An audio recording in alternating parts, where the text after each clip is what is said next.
Dear student, Gayatri PG college Sanchore की online classes में आपका स्वागत है।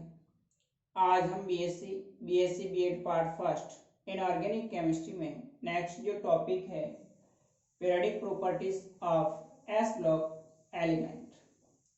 तो हम बात कर रहे थे एस ब्लॉक एलिमेंट की। फर्स्ट जो लेक्चर है उसमें हमने एस ब्लॉक एलिमेंट की इलेक्ट्रॉनिक कॉन्फ़िगरेशन, इलेक्ट्रॉनिक जो विन्यास है उसके बारे में डिस्कस किया था। आज हम इसकी पीरियोडिक जो प्रॉपर्टीज है उसके बारे में डिस्कस करेंगे। तो इस पीरियोडिक प्रॉपर्टीज के अंतर्गत इनकी उपस्थिति है, भौतिक अवस्था है, घनत्व है, आकार है, ऑक्सीकरण अवस्था है, आयनन विभव है, विद्युत ऋणता है। तो इसके बारे में हम डिस्कस करेंगे। तो देखिए, सबसे पहले हम बात करें इनकी उपस्थिति की। तो जो एस ब्लॉक एलिमेंट्स है भार के आधार पर लिथियम अधिक पाए जाने वाले तत्वों के अंदर 35वां स्थान है। ये जो लिथियम होता है वो सिलिकेट के रूप में, सिलिकेट जो लवण होते हैं उसके रूप में पाया जाता है। सोडियम और पोटेशियम होते हैं वो इस अर्थ पर 4% भाग बनाते हैं। सबसे अधिक पाए जाने वाले तत्वों में 7वां और 8वां स्थान इनका होता है। जो 7th है वो सोडियम का, 8वां वो पोटेशियम का होता है। रुबिडियम और सीजियम उप उत्पाद के रूप में प्राप्त होते हैं। मैग्नीशियम जो होता है वो क्रिस्टल चट्टानों में अविलेय कार्बोनेट के रूप में उपस्थित होता है। मैग्नीशियम अधिक पाए जाने वाले तत्वों में 6ठा स्थान है और कैल्शियम का 5वां स्थान है। बेरिलियम और लिथियम की तरह बहुत कम मात्रा में पाया जाता है। स्ट्रांशियम भी अपने यौगिक के रूप में ही पाया जाता है, स्वतंत्र अवस्था में नहीं होता है। अब हम देखें इसके फिजिकल स्टेट की। तो ग्रुप जो फर्स्ट के तत्व है lithium, sodium, potassium, rubidium, caesium, ये सभी तत्व चांदी जैसे सफेद नरम और हल्के धातु होते हैं। लिथियम सोडियम की अपेक्षा कठोर होता है। अब जब एक वर्ग में ऊपर से नीचे की तरफ चलते हैं तो जो कठोरता है उसका मान क्या होता जाता है? कम होता जाता है। जैसे हम वर्ग के अंदर लिथियम है, सोडियम है, पोटेशियम है, रुबिडियम है और सीजियम, ऊपर से नीचे की तरफ चलते हैं तो धीरे धीरे कठोरता क्या होती जाती है? कम हो जाती है। क्योंकि जो लिथियम धातु है उसका आकार छोटा होता है। तो ये जब धातु धातु आपस में जुड़कर के धात्विक संकुल यौगिक बनता है तो उस कंडीशन के अंदर जब परमाणु छोटा होगा तो नजदीक आएगा, उस समय इनके बीच का जो बॉन्ड होता है वो क्या होता है? स्ट्रांग होता है। जैसे जैसे हम ऊपर से नीचे चलेंगे तो आकार है वो क्या होता जाता है? बढ़ता जाता है। तो धातु धातु के बीच में जो डिस्टेंस होती है वो भी क्या होती जाती है? बढ़ती जाती है। इसलिए इसके बीच का जो बॉन्ड होता है वो क्या होता है? वीक होता है। इसलिए अप टू डाउन चलते हैं तो धीरे धीरे कठोरता क्या होती जाती है? कम हो जाती है। ग्रुप सेकंड के तत्वों में बेरिलियम, मैग्नीशियम कुछ ग्रे स्लेटी कलर के होते हैं, अतः इनकी चमक कम होती है और ये तत्व क्षार धातुओं की अपेक्षा अधिक कठोर होते हैं। जो क्षारीय मृदा धातु होते हैं, बेरिलियम है, मैग्नीशियम है, स्ट्रांशियम, बेरियम और कैल्शियम, तो ये क्षार धातु की अपेक्षा अधिक कठोर होते हैं। क्योंकि जब आवर्त में हम चलते हैं तो आवर्त में चलने पर परमाणु क्रमांक में वृद्धि के साथ में कठोरता के अंदर भी क्या होती है? वृद्धि होती है। क्योंकि जब परमाणु क्रमांक बढ़ेगा, प्रभावी नाभिकीय आवेश बढ़ेगा, तो उस समय वह और ज्यादा इलेक्ट्रॉन को अपनी ओर आकर्षित करेगा। इसलिए ये जो क्षारीय मृदा धातु होते हैं वो क्षार धातु की तुलना में कठोर होते हैं। अब हम बात करें इसकी डेंसिटी, घनत्व की। तो आप देख रहे हैं टेबल के अंदर कि क्षार धातु और क्षारीय मृदा धातु की जो डेंसिटी, घनत्व के मान दिए हुए हैं। क्षार धातु जिसमें लिथियम है इसका घनत्व 0.534 ग्राम सेंटीमीटर क्यूब, सोडियम का 0.972, पोटेशियम का 0.859, रुबिडियम का 1.530, सीजियम का 1.903।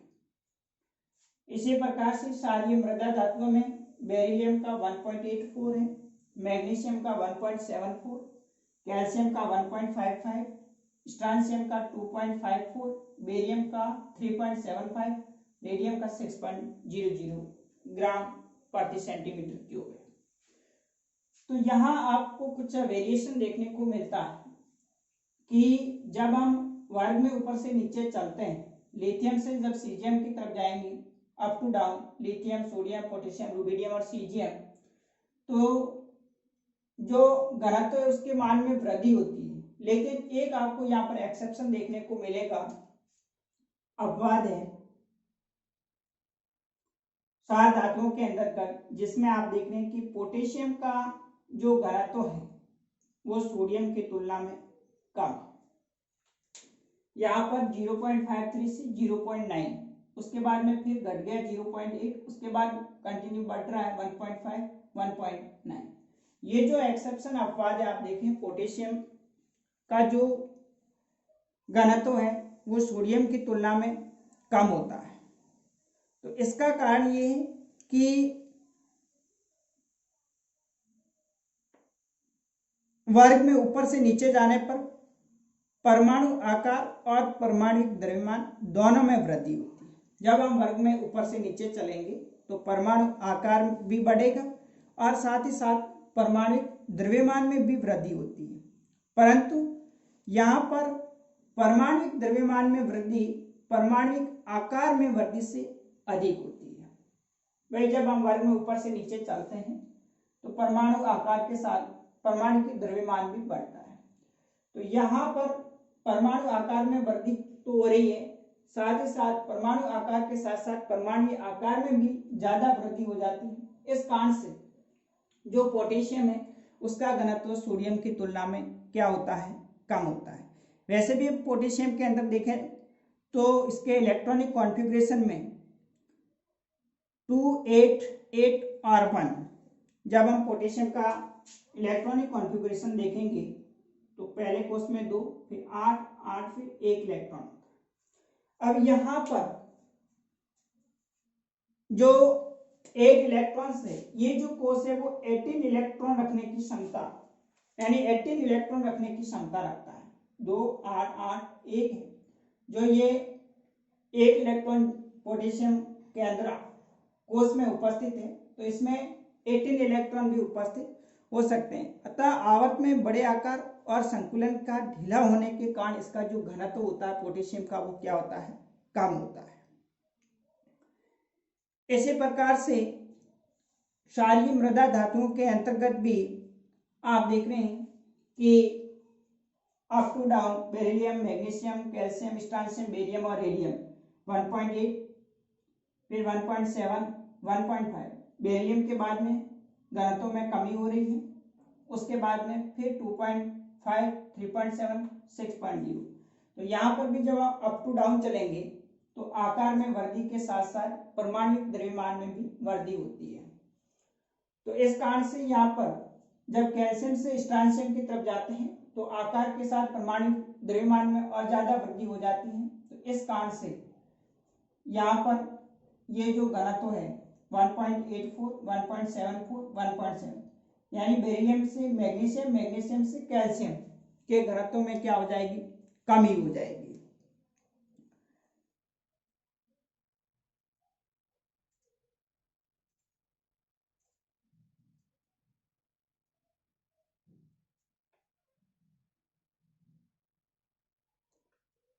तो क्षारीय मृदा धातुओं में जो घनत्व है वो वर्ग की सापेक्ष थोड़ी कमी कैल्शियम तक होती है, उसके पश्चात रेडियम तक घनत्व में वृद्धि होती है। तो इन तत्वों के घनत्व का मान जो क्षारीय धातुओं के से क्या होता है, अधिक होता है, क्योंकि इन तत्वों का आकार छोटा होता है, जिससे क्रिस्टल जालक में परमाणु है वो अधिक संकुलित रहेंगे। इन दोनों के बीच में जब कंपैरिजन करें क्षार धातु और क्षारीय मृदा धातु के अंदर, तो क्षारीय मृदा धातु है इनका घनत्व क्षार धातु की तुलना में अधिक होगा, क्योंकि इनका जब अब आवर्त में अपन चलेंगे तो आकार छोटा होता है। आकार छोटा होने के कारण इसमें संकुलन, जो धात्विक संकुलन होता है, जालक संरचना, वो अधिक कॉम्प्लिकेटेड होती है। इस कारण से इनका जो घनत्व होगा वो क्षार धातु की तुलना में क्या होगा, अधिक होता है। तो इसमें आपको सवाल इस तरह से ही एग्जाम में पूछा जाता है कि भाई सोडियम होता है, इसका घनत्व पोटेशियम की तुलना में अधिक होता है, या फिर पोटेशियम का घनत्व सोडियम की तुलना में कम होता है, क्यों? और बेरिलियम, मैग्नीशियम, कैल्शियम तक घनत्व घटता है, उसके बाद में स्ट्रांशियम, बेरियम, रेडियम तक घनत्व बढ़ता है, क्यों? या फिर जो क्षार धातु होते हैं उनकी तुलना में क्षारीय मृदा धातुओं का घनत्व अधिक होता है, क्यों? तो इन सभी का कारण है कि जब हम वर्ग में ऊपर से नीचे की ओर तरफ जाएंगे तो परमाणु आकार के साथ साथ परमाणुविक द्रव्यमान में भी वृद्धि होती है, लेकिन परमाणुविक द्रव्यमान में वृद्धि परमाणु आकार में वृद्धि से अधिक होती है, जिससे घनत्व में क्रमिक रूप से बढ़ता है। पोटेशियम का घनत्व सोडियम से कम होता है, इसका कारण है कि जो परमाणुविक आकार में वृद्धि होती है वो परमाणुविक द्रव्यमान की तुलना में अधिक होती है। इस कारण से पोटेशियम का घनत्व सोडियम की तुलना में कम होता है। अब हम नेक्स्ट बात करते हैं अगला परमाणुविक और आयनिक त्रिज्या।